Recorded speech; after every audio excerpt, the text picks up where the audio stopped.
दुचरित शुभ सरिस कृपाशु नीरस विशद गुणमय फल जासु। जो सही दुख परिच्छेद्र दुरावा वंदनी जेहि जग जस पावा। साधुओं का चरित्र सुंदर कपास के समान है, जिसका फल रस रहित होने पर भी स्वच्छ और गुणमय होता है। साधु जन स्वयं कष्ट सहकर भी दूसरों के दोष छिपाते हैं, इसी से संसार में यश पाते हैं। मुद मंगलमय संत समाजो जो जग जगम तीरथ राजो।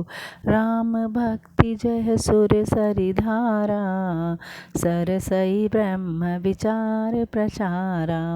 संत समाज आनंद मंगल के परिपूर्ण है, जो संसार में चलने वाला तीर्थराज प्रयाग है। जहाँ संत समाज रूपी प्रयाग में राम भक्ति ही गंगा जी की धारा है और ब्रह्म विचार का प्रचार सरस्वती जी हैं। विधि निषेधमय कलिमल हरणी करम कथा रविनंदनी वर्णी। हरिहर कथा विराजित वैनी सुनत सकल मुद मंगल देनी।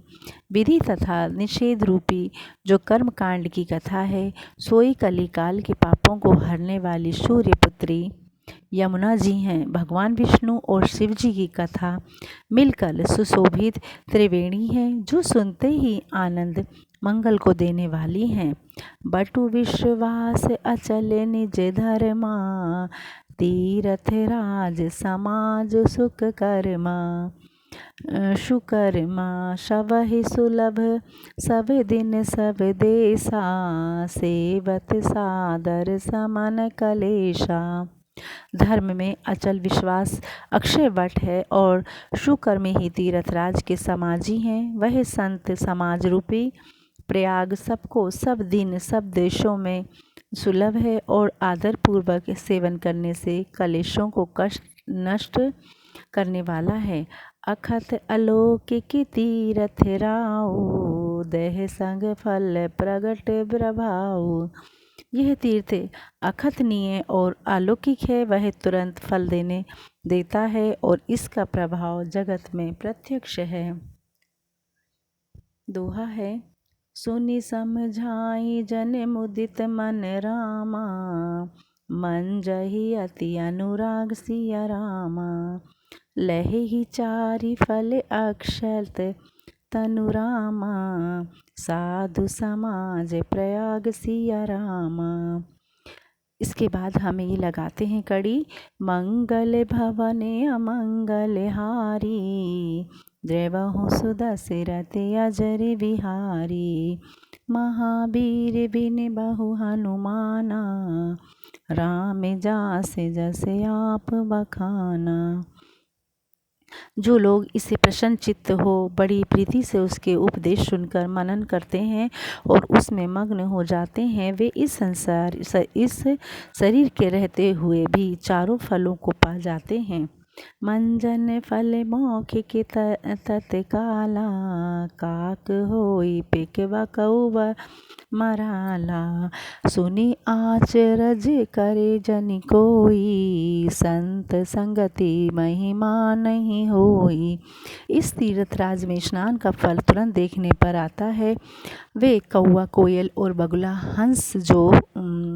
हंस हो जाता है, यह सुनकर कोई अचरज ना करे, क्योंकि सत्संगति की महिमा छिपी नहीं है।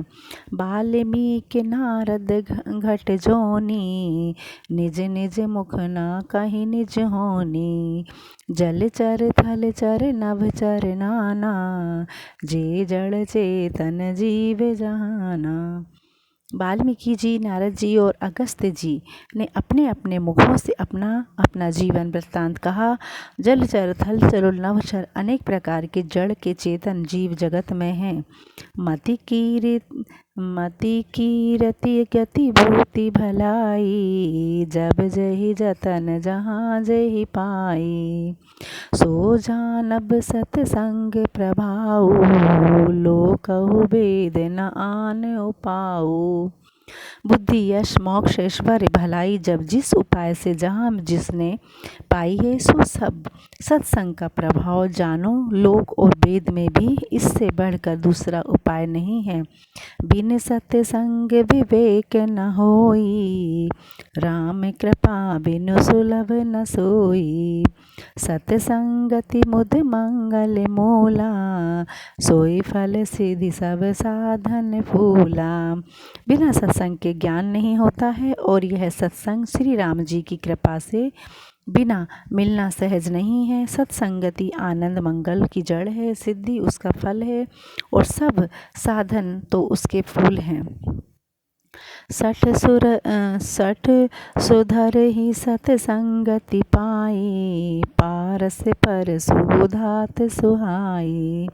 विधिवश सुजन कुसंगति पर ही, फणि मणि सम निज गुण अनुसर ही।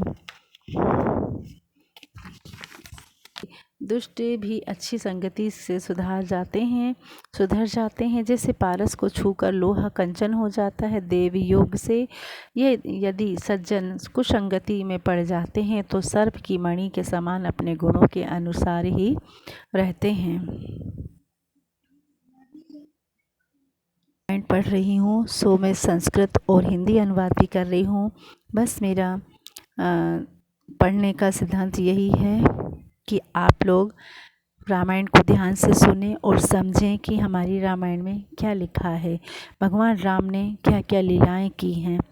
अगर मेरी रामायण आपको पसंद आए तो इसे लाइक शेयर और सब्सक्राइब ज़रूर करें। धन्यवाद।